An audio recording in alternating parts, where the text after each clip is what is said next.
it comes to bad relationships, what are your red flags? Sometimes the warning signs are there, but you just don't see them till it's too late. So we brought in the big guns, some relation tips to separate the Playboys from the Prince Charmings. Robbie Ludwig, PhD and contributor to Care.com, Heidi Banks, psychotherapist and relationship expert, and Patrick Carone, senior editor for Maxim Magazine, are here with us. It is great to see all of you. Great to see you. And Robbie, why don't we kick things off with you? Because I want to know, sort of, as a person who might be out there looking for someone, what do you want to be looking for? And what's the real red flag that kind of tease all of these things off? Well, I think you need to use your head and your heart when you're looking for a relationship, and sometimes the players just appeal to your heart. The womanizer is the person who's very good looking. He's the guy in the room that every girl wants. He says all the right things that women want to hear. The problem is he's doing that to a lot of different women at the same time.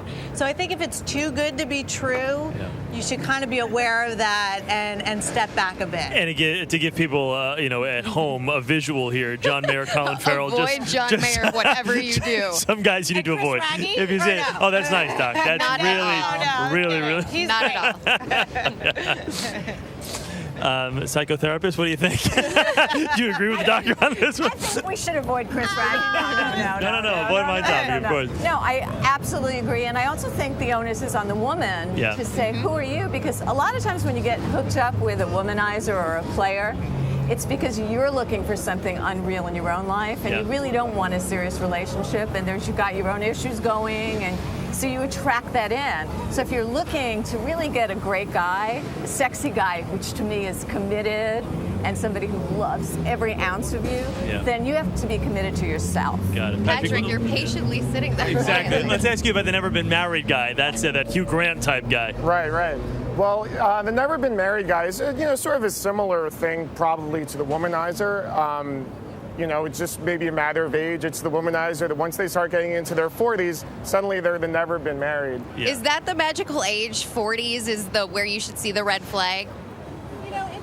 The person who's never been married is just not emotionally mature enough. So even though the age may say 40, in their mind they may feel like they're too young to make that kind of commitment, or marriage is not a good thing. Yeah, men are very funny. They don't want to really get married till they feel secure inside themselves.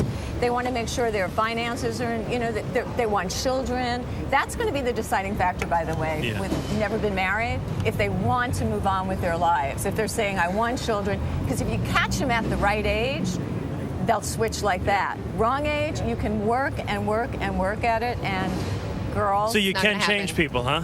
You can't I've been told you can't. I've been told you can't. All right, let's talk about the frat boy then, because we talk about, you just kind of mentioned, when did you pass that point of, okay, now it's time to grow up and be an actual adult?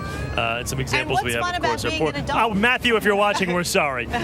He's grown up. He's got a wife and some kids right now. All right, so let's talk about the frat boy thing. But what's fun about being an adult, right? On one level, you can see where the frat boy wants to hang out with his friends, party, Bongo naked, not have to be responsible for anyone but himself. And this is somebody who probably is mentally more teenager-ish. They're more focused on themselves and not a relationship. Yeah, and then you become their mother. Yeah. That's it. Well, when you get the frat boy, you become the mom. Yeah, Patrick. I think that's the tricky thing about the frat guy is that the woman, there's one of two possibilities. Either they wind up regressing with them, and so they're going out every night, also drinking a lot, or they come to resent them.